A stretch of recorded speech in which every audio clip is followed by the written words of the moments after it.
Bab 2799. Apakah kamu ingin menjual bom bintang ini?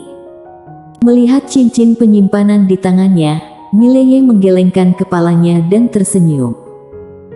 Di kejauhan, pria paruh baya memandang Quincy dengan tidak percaya dan berkata dengan gemetar, "Mengapa kamu begitu kuat?" Quincy melirik pria paruh baya itu dan berkata sambil tersenyum, "Apakah menurutmu aku lemah? Di bawah 3 pedang, aku..." Berbicara tentang ini, dia berhenti sejenak, dan kemudian berkata, "Di bawah 3 pedang, aku bisa menjadi 50-50 dengan siapapun." 50. Mileye terdiam. Dia tidak bisa membantahnya. Belum lagi, di bawah 3 pedang, wanita Kayakin memang bisa menjadi 50/50 dengan siapapun. Siapa yang dapat melakukan apapun terhadap pemilik pot uang ketika dia mengenakan baju besi ilahi untuk melindungi tubuhnya? Quincy memandang pria paruh baya itu. Pria paruh baya itu ingin mengatakan sesuatu yang lain, tetapi Quincy mengabaikannya. Dia membawa Mileye ke 12 patung. Dia melirik ke-12 patung itu, lalu menoleh ke arah Mileye. "Apakah ada cara untuk mengendalikanmu?" Mileye mengangguk, "Ya." Saat lelaki tua itu memberinya warisan tadi, dia juga memberinya metode mengendalikan 12 pupet. Pikiran Mileye bergerak dan ke-12 pupet itu tiba-tiba dan perlahan membuka mata mereka. Saat berikutnya, ke-12 pupet itu berjalan ke arah Mileye dan berlutut dengan satu kaki. 12 alam bencana. Mileye tersenyum tipis, lalu menatap Quincy. "Apakah kamu membutuhkannya?" Quincy menggelengkan kepalanya. "Aku tidak menginginkannya." Mileye bingung, "Kenapa? Ini alam bencana." Quincy melihat sekeliling lalu berbisik, "Aku akan memberitahumu sebuah rahasia. Jangan beritahu orang lain, oke?" Mileye mengangguk cepat, "Oke." Quincy berkata dengan serius, "Aku menciptakan sekelompok manusia bionik cerdas, yang setara dengan pupet versi lanjutan. Mereka dapat mengolah diri mereka sendiri. Mereka sangat kuat. Manusia bionik yang cerdas." Mileye berkata dengan suara yang dalam, "Luar biasa kan?" Quincy mengangguk dan berkata dengan serius, "Luar biasa. Salah satunya sangat istimewa. Dia telah berkultivasi ke alam 10.000 bencana. Selain itu, dia mahir dalam semua hukum dan cara dan dia juga mengolah tubuh fisik. Tubuh fisiknya dibuat dari bahan khusus olehku, tetapi dia sebenarnya mampu meningkatkan tubuh fisiknya melalui tubuh fisik metode budidaya. Ini sangat tidak normal. Yang penting otaknya cerdas, sangat-sangat cerdas."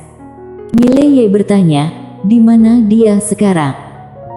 Quincy tersenyum dan berkata, "Dia membantuku membangun senjata dewa dan pesawat luar angkasa." Mileye ragu-ragu sejenak, lalu berkata, "Apakah dia akan mengkhianatimu di masa depan?"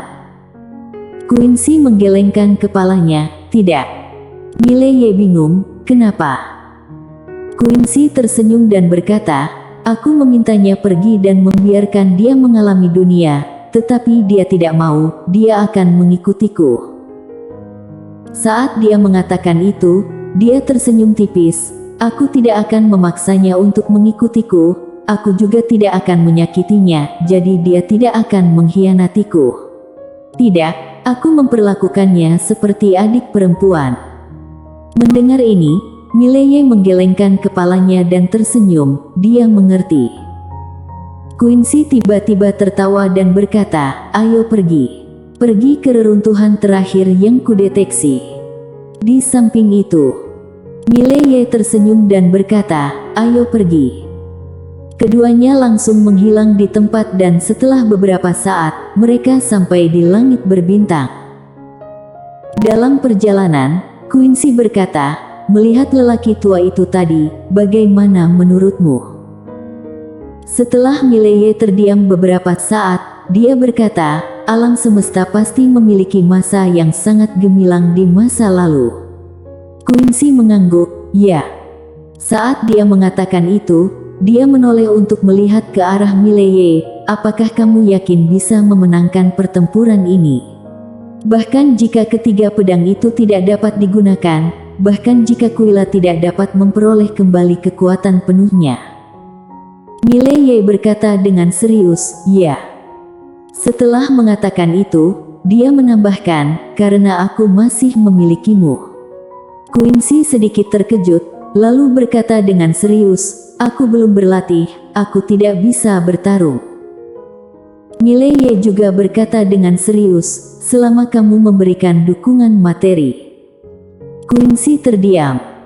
1 jam kemudian, Quincy membawa Mileye ke wilayah Star Territory.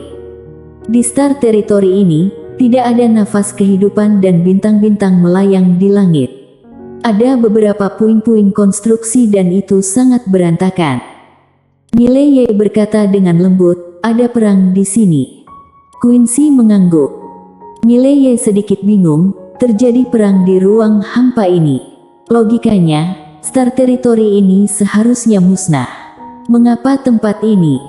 Quincy tersenyum dan berkata, aturan hukum kebenaran agung. Mileye memandang Quincy, aturan hukum kebenaran agung. Quincy mengangguk, bukan sekedar tipikal kebenaran agung, tapi karakter, Dao, di tangan pemiliknya. Karakter ini adalah kepala dari segala jalan dan setiap ruang hampa yang terhapus di alam fana bisa diperbaiki jika mau. Mileye berkata dengan suara yang dalam, bisakah orang yang terhapus juga diizinkan? Quincy berpikir sejenak, lalu berkata, tergantung situasinya. Beberapa orang mungkin bisa melakukannya dan beberapa orang mungkin tidak bisa. Detail spesifiknya bergantung pada pemilik pena kebenaran agung. Mileye menggelengkan kepalanya dan tersenyum, pemilik pena kebenaran agung, aku merasa sangat misterius. Quincy tersenyum lalu berkata, ayo pergi. Setelah mengatakan itu, dia membawa Mileye dan menghilang di kejauhan. Tidak lama kemudian, Quincy dan Mileye sampai di sebuah reruntuhan kuno yang bobrok. Tidak jauh di depan mereka, ada sebuah platform batu besar yang tergantung di langit berbintang. Agak rusak, seolah-olah terkena pukulan keras. Ada juga patung batu yang melayang di angkasa. Quincy berkata dengan semangat, sepertinya tempat ini dulunya adalah sebuah sekte. Mileye mengangguk. Quincy berkata, ayo pergi. Setelah mengatakan itu, dia memimpin Mileye menuju aula yang ditangguhkan di kejauhan. Pada saat ini, nafas yang menyeramkan dan menggigit tiba-tiba datang dari samping. Mileye terkejut, tiba-tiba berbalik dan menebas dengan pedang. Bang! Sepotong cahaya pedang menyebar dan bayangan setelahnya dipukul mundur dengan keras oleh pedang Mileye. Mileye mengangkat kepalanya dan melihat ke kejauhan, di mana bayangan alam ilusi melayang. Bayangan alam ilusi berkata dengan suara serak, pedang kultivator. Quincy hendak mengeluarkan senjatanya dan Mileye tiba-tiba berkata, aku akan melakukannya. Quincy memandang Mileye dan Mileye tersenyum dan berkata, biarkan aku memamerkannya. Setelah berbicara, dia melihat ke arah bayangan, mengapa kamu menyerang kami? Alam ilusi berkata dengan suara yang dalam, tempat ini sekarang menjadi wilayah klan Moroku, orang luar tidak diperbolehkan masuk. Klan Moro. Mendengar ini, Mileye mengerutkan kening, lalu menatap Quincy, yang tiba-tiba mengeluarkan senjatanya dan menarik pelatutnya. Bang! Cahaya putih memancar keluar dan di kejauhan, bayangan langsung terlempar sejauh puluhan ribu kaki sebelum dapat bereaksi. Semua jiwa spiritual hancur. Mileye terdiam. Quincy meletakkan senjatanya dan berkata, tempat ini telah ditemukan oleh orang lain. Kita harus cepat, ayo pergi. Setelah mengatakan itu, dia memimpin Mileye menuju aula gantung di kejauhan.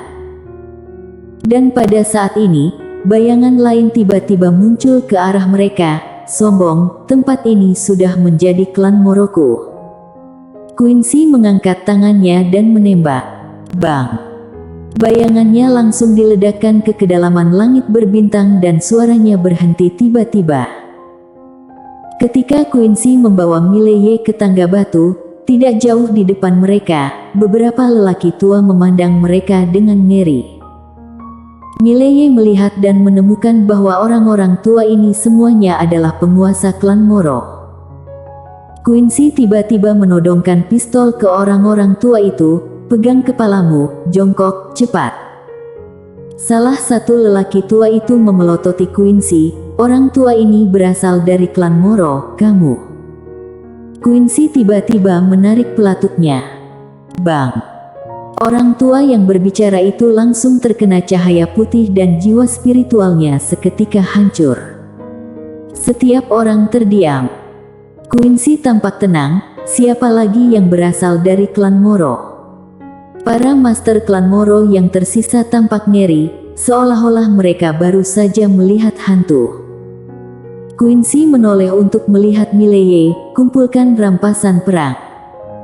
Mileye mengangguk cepat, dia membuka telapak tangannya dan beberapa cincin penyimpanan master yang telah dibunuh oleh Quincy terbang ke tangannya. Pada saat ini, seorang master dari klan Moro di samping berkata dengan suara yang dalam, Yang mulia, aku, klan Moro, menemukan tempat ini terlebih dahulu, aku.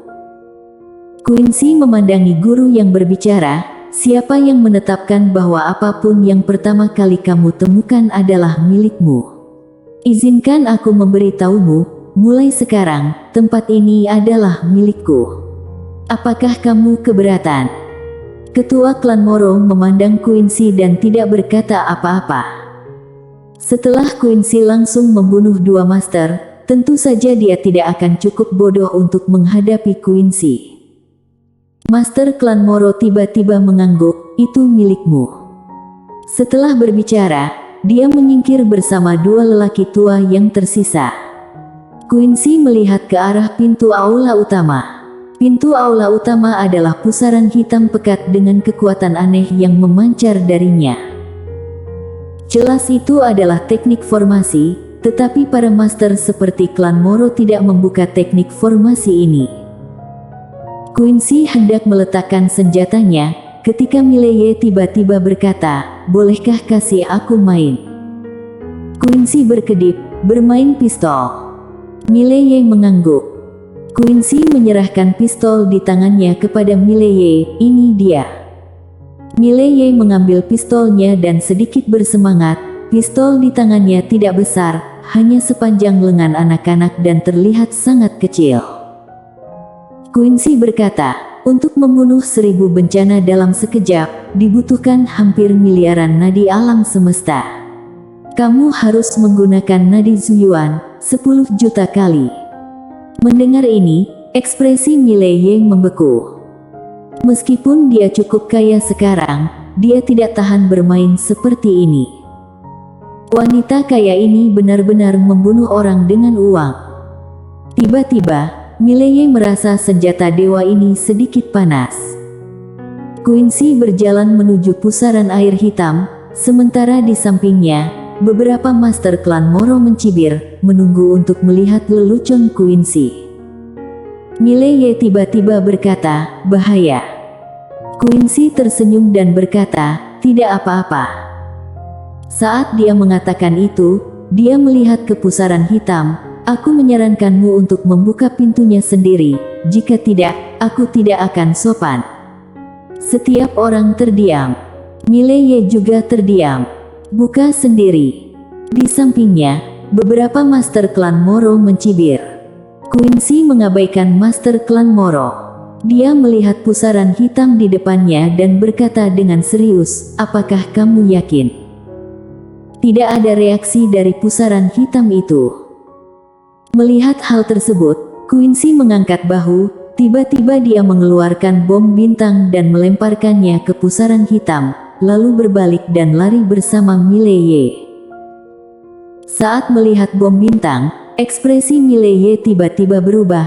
Ia langsung menarik backhand Quincy, bangkit dengan pedangnya dan menghilang jauh ke langit berbintang dalam sekejap mata. Di samping itu, beberapa empu klan Moro masih sedikit bingung kenapa mereka kabur. Pada saat ini, bang! Suara keras yang mengejutkan tiba-tiba bergema dari pusaran hitam. Saat berikutnya, kekuatan yang menakutkan tiba-tiba meledak. Seluruh aula runtuh, dan awan jamur besar naik ke langit. Seluruh langit berbintang semuanya mendidih. Dan beberapa master klan Moro yang berada di dekatnya semuanya secara spiritual dimusnahkan di tempat. Jutaan kaki jauhnya, Mileye memandangi awan jamur di kejauhan yang tampak di depan matanya dan berkata dengan suara gemetar, "Pemilik, apakah kamu ingin menjual bom bintang ini? Aku ingin membeli satu batch." Quincy terdiam. Bersambung.